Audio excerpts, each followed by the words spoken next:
आज बल्कि कल से ही लगातार मैंने तमाम मेल देखे, मेल की जो बारिश, मेल की बाढ़, और ज़्यादातर लोगों की एक ही थी कि सिद्धू पंजाबी सिंगर, एक अफसोसनाक मौत, सिद्धू मूसेवाला, क्यों उनकी आप कहानी सुनाएं। तो हालांकि मैं पंजाबी गाने बड़े कम सुनता हूं, कभी कभी गाड़ियों में बजता है तो सुन लेता हूं, लेकिन मैंने कुछ गाने सुने थे और उसकी एक वजह ये भी थी कि शायद क्राइम रिपोर्टर हूं तो क्राइम से जुड़ी हुई कई चीज़ें कहीं ना कहीं इधर उधर से लोग शेयर करते हैं। तो सिद्धू मूसेवाला के गाने को अगर आप ध्यान से सुने तो उसमें गन कल्चर, बंदूक की बातें बहुत होती है। इसको लेके वो विवाद में भी रहे कि कहा गया कि आप हथियारों को बढ़ावा देते हैं, लेकिन और भी बहुत सारी चीज़ें हैं। मैं कोशिश करूँगा आज सारी और किस तरीके से ये कत्ल हुआ, उसके इनसाइड स्टोरी क्या है वो भी बताऊँ। लेकिन उससे पहले कई बार ऐसा लगता है कि ज़िंदगी में हम सबको वक्त से पहले मौत का एहसास हो जाता कई बार, और ये कुछ चीज़ों के ज़रिए हमारे सामने आता है। मैं इसलिए कह रहा हूँ कि सिद्धू मूसेवाला ने जो आखिरी गाना अपना रिलीज़ किया था, last song the last ride, ये शायद 25 जुलाई को ही हुआ, मतलब 25 मई सॉरी, और ये आखिरी गाना था। और इस पूरे गाने के जो बोल थे, खुद ही उन्होंने लिरिक्स लिखा था। एक जवान मौत के जनाजे पर ये पूरा गाना था कि एक जवान मौत क्या होती है, एक जवान का जब जनाजा उठता तो क्या होता है। और ये देखिए कि 25 मई को ही ये गाना रिलीज़ किया अपने यूट्यूब चैनल पर, और उसके 4 दिन के बाद एक जवान मौत का जनाजा की शक्ल में खुद सिद्धू का जनाजा उठने जा रहा है। तो अब ये इत्तेफाक था या क्या था मुझे नहीं मालूम। फिर कई लोगों ने, और भी सोशल मीडिया पे चल रहा है, इवन हमारे कैमरामैन विनोद शिकारपुरी ने भी सुबह सुबह एक व्हाट्सअप भेजा, उसमें एक और गाना आया था 2021 में जुलाई में, और उस गाने का जो थीम था वो 295 अब सवाल ये कि 295 का सिद्धू की मौत से क्या कनेक्शन, ये भी चल रहा है सोशल मीडिया पर। 295 असल में पंजाब में या बल्कि देश में भी कहें एक धारा है आर्म्स एक्ट को लेकर। इसके पीछे की कहानी ये है कि चूँकि सिद्धू अपने गानों में गन, हथियारों को काफ़ी ज़्यादा प्रमुखता से उसके शब्द इस्तेमाल करते हैं, तो कहते हैं एक बार एक गांव में ही कोई फंक्शन था और वहाँ पे बहुत सारे पुलिस वाले भी थे, जो दोस्त भी थे, फ़ैन भी थे। तो उन्हीं में से एक का AK-47 लेकर वहाँ पे सिद्धू ने कुछ डांस भी किया और फायरिंग भी की थी। बाद में सोशल मीडिया पे वो तस्वीरें आ गई, पुलिस वालों की शामत आ गई कि आपने ड्यूटी पे अपने सरकारी हथियार एक सिविलियन को क्यों दिया। तो पुलिस वालों के खिलाफ तो कार्रवाई हुई, सिद्धू के खिलाफ भी एक FIR दर्ज हो गई। और इसी के बाद सिद्धू मूसेवाला ने 2021 में गाना बनाया था जो संजय दत्त को सामने रख के संजू, जिसमें AK-56 आपको याद होगा। तो वो गाना था कायदे से। पंजाब में एक चीज़ बड़ा कॉमन है, पंजाब के लोग जब लड़ाई करते हैं तो जो बातें करते हैं आपस में, तो वो बातें या गाली गलौज से ज़्यादा उनके मुंह से धाराएँ निकलती हैं। 26 लगा देंगे, 70 लगा देंगे, मतलब जितनी सेक्शन है IPC की, मुझे लगता है इस पूरे देश में अगर सबसे ज़्यादा किसी को याद हो आम बोलचाल में, छोटे मोटे मारपीट में, लड़ाई में, झगड़े में, सर फूटने में, हाथ पैर तोड़ने में कौन सा सेक्शन लगता है, वहाँ हर शख्स जानता है। और झगड़े में इसका जिक्र भी करते हैं कि अच्छा तू मुझे ये लगाएगा, मैं तुझे ये लगा दूंगा। तो वो धारे के ज़रिए बात करते हैं। तो उसी धारा का इस्तेमाल IPC का, इंडियन पिनल कोड की धारा का इस्तेमाल था वो 295। लेकिन इत्तफाक से ये 295 कैसे लोगों ने इसको जोड़ा, 2 टुकड़ों में अगर करें आप तो 29 और 5। 29 को मंथ के तारीख से जोड़ा और 5 को मंथ से जोड़ा। मई का महीना 5वां महीना होता है और 29 तारीख, और इसी 5वें महीने की 29 तारीख यानी कि कल 29 मई को सिद्धू मूसेवाला की गोली मारकर हत्या कर दी गई। तो ये 2 गाने अब ये चल रहे हैं उनकी मौत से जोड़कर, एक जवान जनाजा और ये 295, जिसमें कहा जा रहा है कि शायद मौत की उन्होंने अपनी तारीख खुद ही बता दी। तो ये 2 चीज़ें आपके सामने रखनी थी। अब बात सिद्धू की ज़िंदगी और मौत की। सिर्फ 28 साल की उम्र सिद्धू मूसेवाला की, और इस 28 साल की उम्र में ही जो शोहरत कमाई, जो दौलत कमाई, जो इज़्ज़त कमाई, और उसके बाद जिस तरीके से गैंग वॉर का शिकार बने, वो अपने आप में किसी फिल्मी कहानी से कम नहीं है। 1993 को पंजाब के मानसा ज़िले में एक गांव है मूसा, वहीं पे जन्म हुआ था। और ये मूसा जो है, इसी के बाद सिद्धू ने अपने नाम के आगे मूसेवाला गांव को प्रमोट किया। तो कायदे से नाम सिद्धू, लेकिन सिद्धू से सिद्धू मूसेवाला। और उसके बाद पढ़ाई लिखाई की, इलेक्ट्रिकल इंजीनियरिंग की।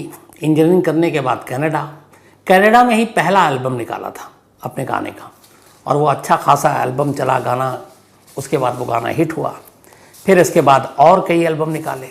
धीरे धीरे पंजाबी सिंगर की जगह पे उनकी एक मकाम उनका बनता गया, और सिद्धू एक न सिर्फ पंजाबी सिंगर के तौर पर बल्कि इंडिया में हर जगह पे एक फेमस हो गए। फिल्म इंडस्ट्री से लेके सब कुछ सभी कोई जानने लगे। इसके बाद उनके बहुत सारे एल्बम आए, गाने चले, यूट्यूब पे करोड़ों करोड़ों व्यूज़। इन सब के साथ ज़िंदगी सब कुछ ठीक चल रही थी। उम्र सिर्फ 28 साल की थी। तो फिर अचानक कोई एक सिंगर, एक एक्टर, एक कलाकार का दुश्मन क्यों बन गया, क्यों सिद्धू की जान ली। तो इसकी पूरी कहानी समझने के लिए पंजाब के गैंग वॉर, गैंग कल्चर, और ख़ास तौर पर पंजाब का दिल्ली के तिहाड़ जेल और कनाडा से जो रिश्ता है उसको समझने की ज़रूरत है। इस पूरे मामले में दो चीज़ें हैं। एक, बीच में पहले ये आया कि सिद्धू के मौत के मामले में कहीं खालिस्तान का एंगल तो नहीं है। दूसरा ये कि सिद्धू खुद गैंगस्टर या गैंगस्टरों के साथ दोस्ती एक सिंगर की कैसे है। तो ये सारी चीज़ें थी नहीं जो फिलहाल की इन्वेस्टिगेशन है। तो फिर पूरी कहानी है कि सिद्धू एक कलाकार इस तरह से गोलियों का शिकार कैसे। तो कहानी कुल मिलाकर ये है कि ये दो गैंगस्टर के बीच में, दो गैंग के बीच में एक लंबे समय से दुश्मनी चली आ रही थी। और ये दो गैंग हैं, लॉरेंस बिश्नोई और उनके साथ एक जो है वो गोल्डी बरार, लॉरेंस का ही दोस्त है। लेकिन एक दूसरा गैंग है, देवेंद्र बांभिया। अब देवेंद्र बांभिया जो है उसकी दुश्मनी है लॉरेंस बिश्नोई गैंग से। अब लॉरेंस की कहानी मैंने आपको सुनाई है। लॉरेंस बिश्नोई एक गैंगस्टर, इस वक्त पंजाब और बल्कि कहें तो हम पूरे नॉर्थ इंडिया का सबसे बड़े गैंगस्टर में से एक में उसका नाम आता है। पंजाब का रहने वाला और पंजाब के फिरोजपुर में पैदा हुआ। बिश्नोई जाति, ये जो लोग होते हैं ये ज़्यादातर राजस्थान में होते हैं, लेकिन लॉरेंस बिश्नोई के फैमिली जो है वो माइग्रेट करके पंजाब पहुंच गए। पंजाब यूनिवर्सिटी से बाकायदा पढ़ाई की लॉरेंस बिश्नोई ने, और वहाँ स्टूडेंट्स यूनियन के पॉलिटिक्स में भी रहा, चुनाव लड़ा। लेकिन बीए फाइनल ईयर बल्कि फर्स्ट ईयर में ही एग्ज़ाम देते हुए एक बार नकल करते हुए पकड़ा गया। कहते हैं जब एग्ज़ामिनर ने पकड़ा तो आंसर शीट और वो फर्रा जो हाथ में आ जाए, वो इसलिए सेकंड या फर्स्ट फ्लोर पे एग्ज़ाम चल रहा था, वो खिड़की से कूद गया आंसर शीट लेकर। उसके बाद फिर उसने कुछ क्राइम किया, पकड़ा गया, लेकिन जेल जाने के बाद भी उसे लगा ग्रेजुएशन करनी है, तो वो दोबारा फिर आया एग्ज़ाम देने के लिए। और उसने बीए को 3 बार अटेम्प्ट, एक बार तो जेल से हथकड़ी में आया, लेकिन तीनों अटेम्प्ट में वो बीए क्लियर नहीं कर पाया। फिर उसकी गलत लोगों से दोस्ती हुई, सोहबत में पड़ा, और धीरे धीरे वो एक गैंगस्टर बनता गया। 2 दर्जन से ज़्यादा, करीब 20-30 से ज़्यादा उसके ऊपर कत्ल, रंगदारी, एक्सटॉर्शन, किडनैपिंग, ये सारे मामले उसके ऊपर दर्ज हैं। पंजाब में जितने ये सिंगर हैं पंजाबी या फिर बिजनेसमैन हैं, इन तमाम लोगों से कहते हैं कि वो उगाही करता है करोड़ों रुपए की। उसका अपना गैंग है, लेकिन कुछ मामलों में वो पकड़ा गया और अभी इस वक्त लॉरेंस बिश्नोई दिल्ली की तिहाड़ जेल के जेल नंबर 8 में बंद है। और उसी का एक दोस्त है काला जठेड़ी, जो सुशील कुमार पहलवान का कत्ल हुआ था उस वक्त वो स्पेशल सेल ने उसे पकड़ा था। तो काला जठेड़ी उसी के गैंग का है। लेकिन उनमें एक और नाम है, गोल्डी बरार, जो लॉरेंस बिश्नोई का खास आदमी है, लेकिन ये थोड़ा दूसरा है। ये भी पंजाब का रहने वाला गोल्डी बरार, पंजाब के एक अच्छे परिवार से, लेकिन फिर ये चला गया कनाडा, और कनाडा जाने के बाद वो एक तरह से कनाडा का गैंगस्टर बन गया। लेकिन पंजाब में इसके अपने गैंग के भी साथी थे, क्योंकि जुर्म की दुनिया में ये पहले से था। इस दौरान में लॉरेंस बिश्नोई से भी इसकी दोस्ती हुई, उसके गैंग की दोस्ती हुई। अब पंजाब का एक गैंगस्टर कनाडा में और एक दिल्ली में लॉरेंस बिश्नोई, वो कभी तिहाड़ कभी बाहर, ये दोनों मिलकर पंजाब में उगाही करने लगे। ख़ासतौर पर इनके निशाने पर होते वो लोग जो स्टार होते, पैसे कमाते। और पंजाब का आपको पता है, पंजाबी गाना, पंजाबी रैप, पंजाबी सिंगर बहुत बड़ी तादाद में हमारे सामने आते हैं और अच्छा खासा कम वक्त में खूब पैसे कमाते हैं। तो ऐसे पंजाबी सिंगर और रैपर के ऊपर भी इन गैंगस्टर की नज़र होती है और वो उनसे प्रोटेक्शन मनी के तौर पे पैसे मांगते हैं। तो शुरुआत में सिद्धू मूसेवाला से भी पैसे मांगे गए, सिद्धू मूसेवाला ने साफ देने से मना कर दिया, लेकिन फिर भी ठीक चल रहा था। फिर धमकियाँ आनी शुरू हुई, फिर उधर गोल्डी से भी धमकियाँ आनी, फिर इसने भी कहा कि मैं भी अपने गन हमेशा लोड रखता हूँ। अब जो आदमी गाने में ही गन कल्चर और गन की बात कर रहा है तो उसकी ज़ुबान पे भी ये बातें होती हैं। तो मूसेवाला इन धमकियों से कभी डरा नहीं। धीरे धीरे वक्त बीता, लेकिन सब कुछ ठीक चल रहा था। हालांकि कुछ उसने अपने सिक्योरिटी गार्ड भी रखे हुए थे, लेकिन हालात बदले 2020 के बाद से ही। एक तो एक्सटॉर्शन देने से मना करने की सारी बातें थी ही थी, लेकिन इसके बाद 2021 में एक अकाली नेता और लॉरेंस बिश्नोई का एक खास, जिसका कत्ल हो गया मोहाली में, 2021 की बात है। तो लॉरेंस बिश्नोई का एक खास और अकाली के साथ, पार्टी के साथ कनेक्शन, उसका कत्ल कर दिया गया। इस कत्ल के बाद जब जांच हुई तो उसमें पता चला कि इस कत्ल के पीछे जिस शख्स का हाथ है उनमें से एक सिद्धू मूसेवाले का मैनेजर है। तो शुरुआत हुई इन दोनों के बीच जो दुश्मनी की, सबसे गहरी दुश्मनी की, वो 2021 में। अकाली नेता और लॉरेंस बिश्नोई के करीबी, जिनका नाम था विक्की मिद्दू खेड़ा। विक्की मिद्दू खेड़ा की 8 अगस्त 2021 को मोहाली में हत्या कर दी गई। अब तब तक कुछ मालूम नहीं था कि हत्या क्यों हुई, लेकिन पुलिस की तफ्तीश हुई। एक शख्स था जिसका नाम था शाहरुख, ये लॉरेंस बिश्नोई के लिए काम करता था। इसने पुलिस को स्टेटमेंट दिया कि इस कत्ल के पीछे सिद्धू मूसेवाला के जो मैनेजर है शगनप्रीत, उसका हाथ है। अब ये खुलासा पहली बार आया कि एक पंजाबी सिंगर का मैनेजर और एक कत्ल में शामिल, वो भी लॉरेंस बिश्नोई गैंग के करीबी एक शख्स का, अब जो नेता भी है। ये बात पुलिस को पता चली, लेकिन पुलिस को सबूत में कुछ इससे पहले कि मिलता है वो शगनप्रीत तक पहुंचते, सिद्धू का मैनेजर शगनप्रीत इंडिया छोड़कर ऑस्ट्रेलिया भाग गया। बात अब तक भी कुछ नहीं थी, लेकिन फिर थोड़े वक्त के बाद पता चला कि शगनप्रीत, लॉरेंस बिश्नोई और उसके गैंग को यह एहसास हुआ कि शगनप्रीत यानी अपने मैनेजर को ऑस्ट्रेलिया भगाने में इंडिया से सिद्धू मूसेवाला ने उसकी मदद की है। जब ये बात पता चली तो फिर सीधे सीधे लॉरेंस बिश्नोई ने इसको अपने ऊपर दुश्मनी के तौर पर ले ली कि हमारे जो ख़ास आदमी हैं उसके कातिल को सिद्धू ने पनाह दिया और उसे देश से भगा दिया। हालांकि इस बात के कोई सबूत नहीं है कि सिद्धू मूसेवाला ने ही शगनप्रीत को इंडिया से भगाया था, लेकिन ये पहली चीज़ थी। इसी बीच में एक एल्बम आया था, एक और गाना था सिद्धू मूसेवाले का, और उस गाने का नाम था बम्बिहा बोले। यूट्यूब पर भी अगर आप देखें तो करोड़ों में इसके व्यूज़ हैं।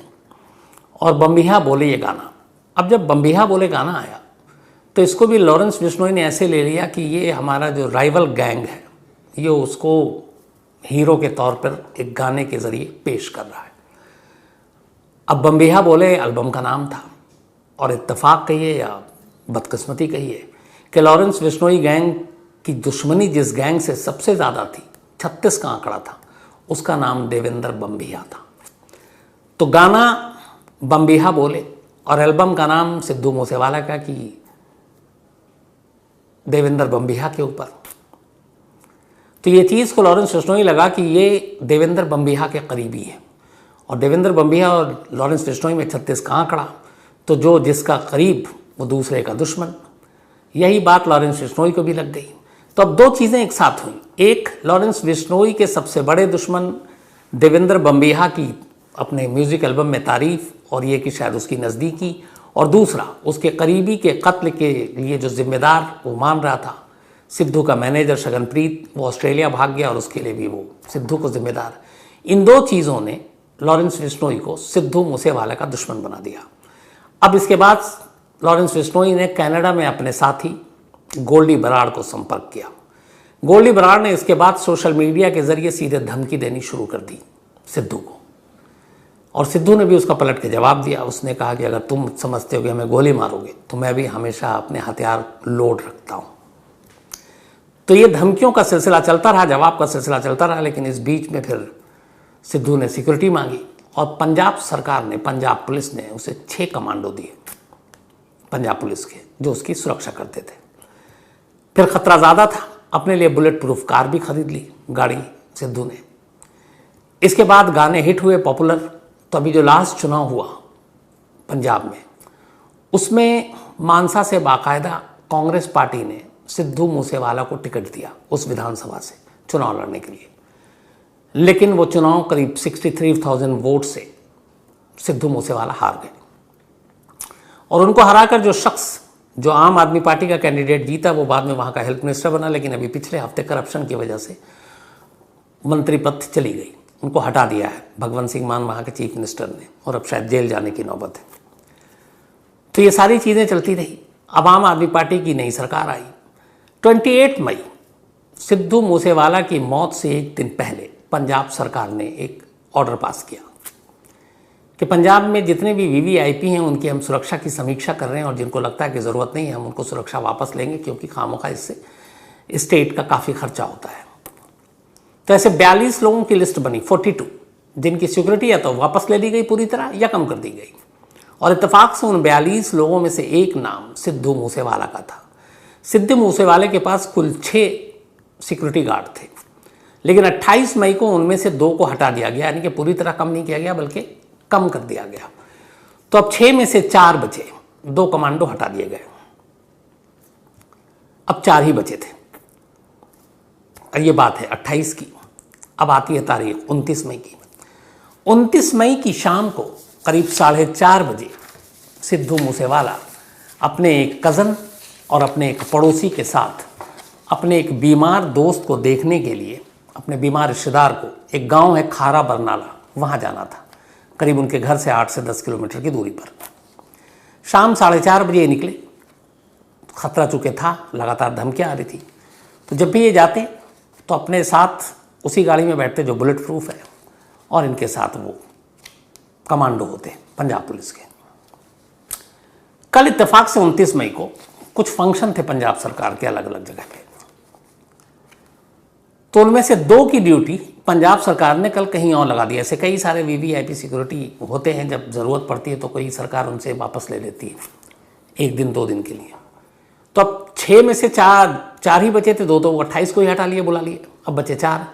कल क्या किया कि सुबह ही उनमें से 4 में से 2 को और किसी और ड्यूटी पे लगा दी।